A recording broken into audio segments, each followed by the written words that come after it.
Assalamualaikum warahmatullah mbokk internet Al Amine TV maa ngi leen di nuyu di leen ziar di wàccee ku nekk ci wàccuwaayam waaye tey dañoo déplacé woon ñëw fii ci Déni Malick Gueye fas yéene fee toxal suñu émission bi nga xamante ni mooy seen jotaay. Déni Malick Gueye nag mu ngi nekk Diamniadio département de Rufisque à peu près 30 kilomètres waaye sama caméraman danga may topp ñu daal baax na. asalaamaaleykum wa rahmatullah mbokk internet Al Amine TV gannaaw bu ñu leen nuyoo ziar leen bu baax a baax di wàccee ku nekk si wàccuwaayam waaye tey dañoo ñëwoon fii nga xamante ni mooy diwaanu Déni Malick Gueye léegi bu ko defee ñu daal di jox kii nga xamante ni mooy di chef de village bi. maa ngi lay fay. maa ngi lay ziar bu baax a baax. yaan yàlla nangu ñu ziar. tey nag dañoo ñëwoon. dëkk bi. waaw ñëw fas yéene waxtaan ak yow. waaw. maanaam boo ñëw si dëkk foo nga seeti kilifa bi te fi yow yaa fi suñu kilifa. loolu moo tax ñu ne woon nañ ñëw ci yow ziar la. dëgg la maa ngi leen di delloo ziar man maa ngi tudd El Hadj Ousseynou Gueye délégué de quartier Déni Malick Gueye commune de Diamniadio lan ngeen bëgg a xam. bëggoon nañoo xam maanaam dëkk bi cosaanu dëkk bi maanaam lañ bëggoon xam. waaw cosaanu dëkk bi de góor gu ñuy wax maam Malick Gueye moo ko sanc en 1919 donc am na 100 ans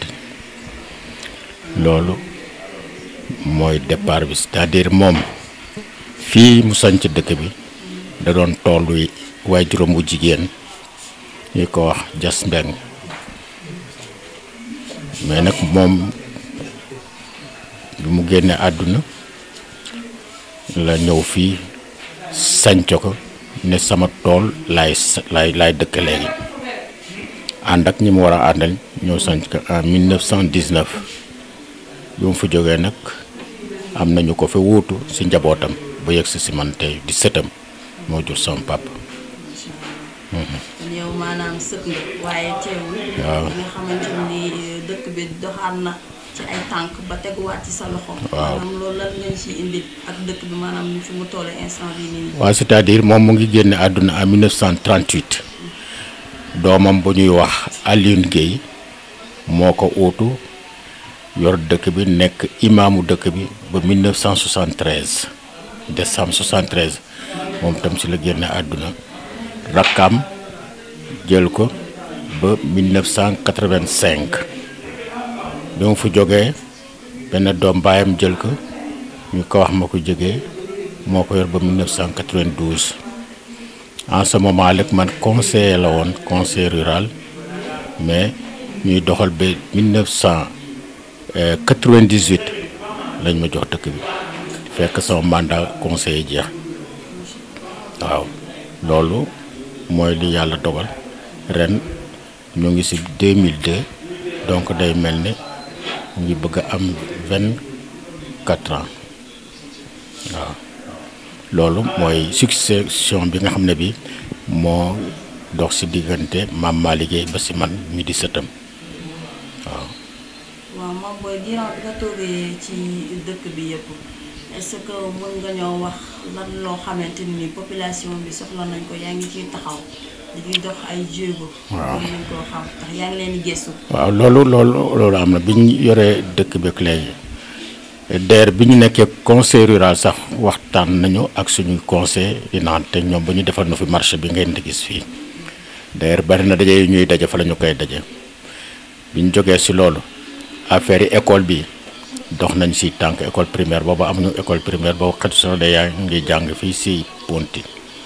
yàlla dogal ñu ci dox ba yàlla defal ñu ci ndam ñu am ko après lotissement bi tam noo ko dox ba yàlla def ñu réaliser ko affaire yi branchement sociaux itam dox nañ ci tànk donc yooyu réalisation daal am na fi ci sama biir kii pal rek mooy sunu gàllankoor waaw te di xalaat tam xale yi ñëw ëllëg ndax comme liggéey barewul te nit ki mbéy la xam bu sañoon am espace bu mu mën a béyee loolu nag nekk na sunu handicap actuellement waaw.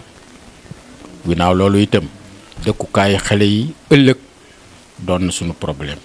ndax bu fekkee ne pot bi dafa jël suuf si ba yegg si ñun alors li xale yi dëkk ëllëg nekk na sunu problème. tey si réunion laa yendu à Diamniadio ñu ci waxtaan ci wàll woowu nan la ñuy def ba mën a am espace boo xam ne bii ëllëg xale yi daañu si mën a dëkk ndax mbéy sax xam naa ne dina fi jafe waaye dëkkukaay nag warul mën a ñàkk si yooyu lañ doon waxtaane tey ak suñuy gàllankoor yi nga xam ne moo doon suñu diggante ak suuf si. parce que fii dëkku lébu la ay mbokk rek ñoo fi dëkk mais nag depuis que ñu def lotissement bi nit am na sañ-sañu ñëw fii am fi parcelle dëkk fi de telle su ko léegi mu ngi bëgg am ak coppeeku c'est-à-dire yeneen i xeet ñu ngi fi ñëw maanaam ay moo xam tukulóor moo xam joola moo xam yeneen xeet ñu ngi ñëw fii di dëkk si ak nun dëkkin wu rafet nag waaw ndax boo ñëwee am fi sa parcelle tabax ko donte doo léboot ñëw nga si biir lébu yi liñ leen di ñaanit ba léegi ñu ngi si ne ndax képp ku fi ñëw dañuy ñaan nga mën a composé ak lébu yi su ko defee boo xamee xew ñu mën la taxaw bu ñu amee xew nga mën a taxaw léegi daal ñu ngi àndandoo daal ak étranger àndin bu rafet. waaw ndawi dëkk bi day li ma leen di lancer rek mooy encourager leen ndax itam lii mag ñiy def ñoom ñoo ko moom lii mag ñiy def actuellement di si sonn du maa ngi yendu si réunion tey waaye yi ñu fay wax yëpp bi ñu ko waxee ba dañ représenté woon xale yi dañ ko ne leen ñuy def fii yëpp yéen a tax bu ñuy sonn yéen a tax ndax itam mag bu demee ba am entre 70 80 noonu li muy def doomam ko tax mu di ko def bon nag li ma leen di lancer mooy ñu góorgóorlu ànd bañ a dispersé wu bokk xalaat di liggéey boo xam ne bi ëllëg dañ leen mën a jariñ dolli si li nga xam ne moom leen mag ñi di jàppale loolu mooy lancé bi may lancé jeunes yi seulement ñu ngi góorgóorlu ñu ngi jéem a ànd loolu mooy li am solo ndax mbooloo mooy doole te it bu doole amee mën na am lu ñu bëgg mën ko réaliser loolu mooy sama message ak ñoom. ba tey comme nañ leen ko waxee woon rek ci biir dëkk bi ñu daal di toogalaat ki nga xamante ni mooy jeune frère borom dëkk bi xanaa ñu daal di koy jox mu sànni kàddoom. ñu ngi lay fay di kontaan bu baax ci seen ñëw bi pour jëli fi ay information yi nag ni ma ko déggee li ci ëpp lépp délégué de quartier wax na ko liñ ciy dolli rek moo di man ci sama wàllu bopp jiite naa fi alors ay jeunes ci projet bu ñu wax projet IMCA ñu amoon fi 30 hectares daan ko exploité ci jamono dans les années 70 ensuite bi ñu demee ba nga xam ne xëj na alors projet boobu am na ay gàllankoor teewul tamit am na beneen groupe boo xam ne bi c'était un groupe de 6 y compris man maa ngi woon ci biir ñun tamit ñu demandé alors benn tool au niveau de Sébikotane moom moo nekkoon alors kii bi moo nekkoon comité rural bi président bi foofu la newoon ñu demandé ko mu may ñu à peu près 30 hectares yoo xam ne ñu ngi ko doon exploité fii 30 hectares yooyu wax dëgg yàlla nekkoon na lu am solo ci dëkk bi et non seulement dëkk bi mais dëkk yi ko wër dañ ci daan jariñu bu baax a baax a baax dem nañu sax ba daan ci def exportation luñ ci gën masoon génne di ko yóbbu bitim réew ñu ainsi de suite daan jël jigéen ñi daan jël xale yu góor yi ainsi de suite ñu ci liggéey daan def haricot daan def melon daan def alors xeetu mbay bu nekk daal loolu nag ñëpp gisoon nañ ci seen bopp ba yàlla dogal ci wàllu ndox mi ay jafe-jafe fekk na ci ba daanaka moom loolu moom mooy mujj yàq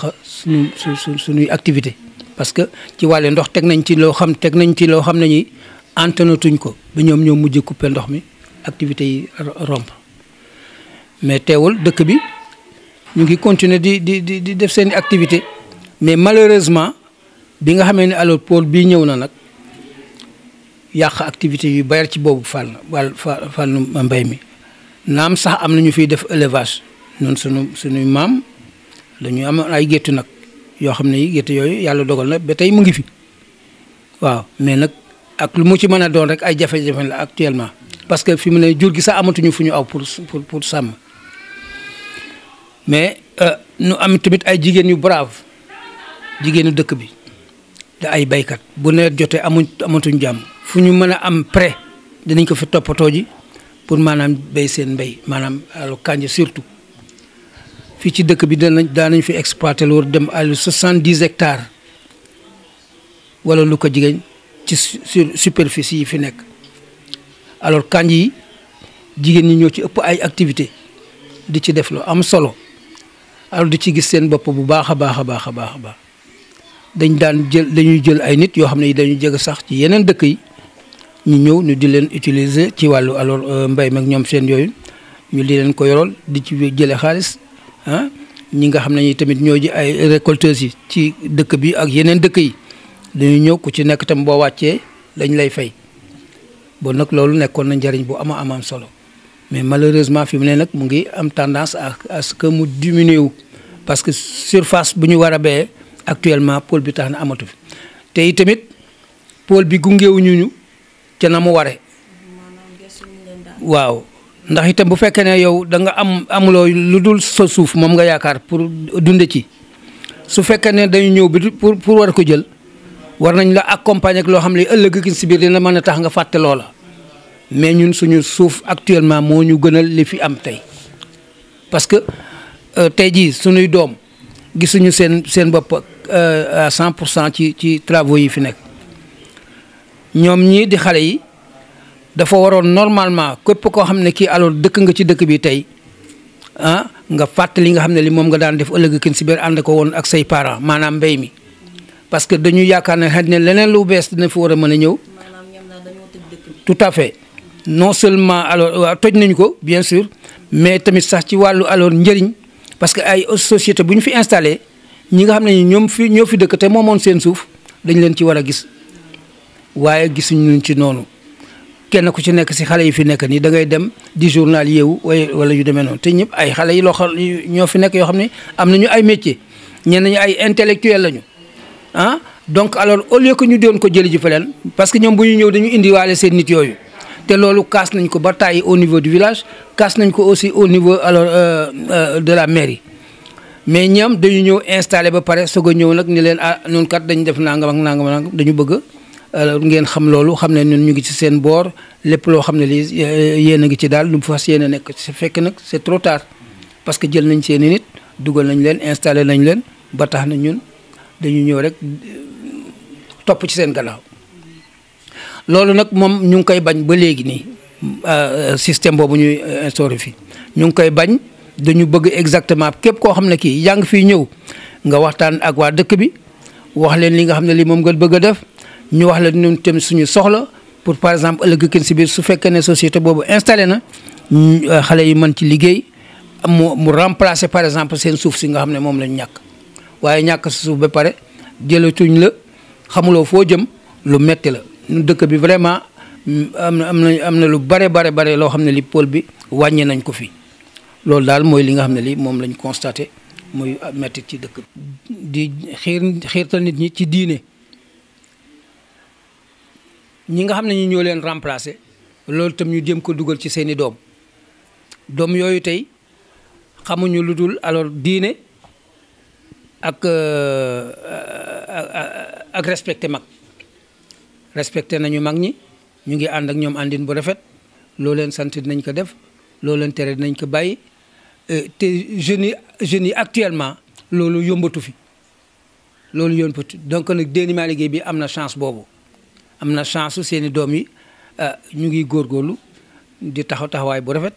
am na ñoo xam ne jàng nañu tubaab tubaarkàlla ay intellectuel di ay borom yi diplôme ñeneen ñi tamit ñu ngi topp seen digalu bàyyi seen digalu yaay lu ñu leen seen ñu def julli duñ ko delloo ñu ngi koy pratiquer normalement moom nag ñu ngi ñaan yàlla daal loolu yàlla na ko yàlla jëme kanam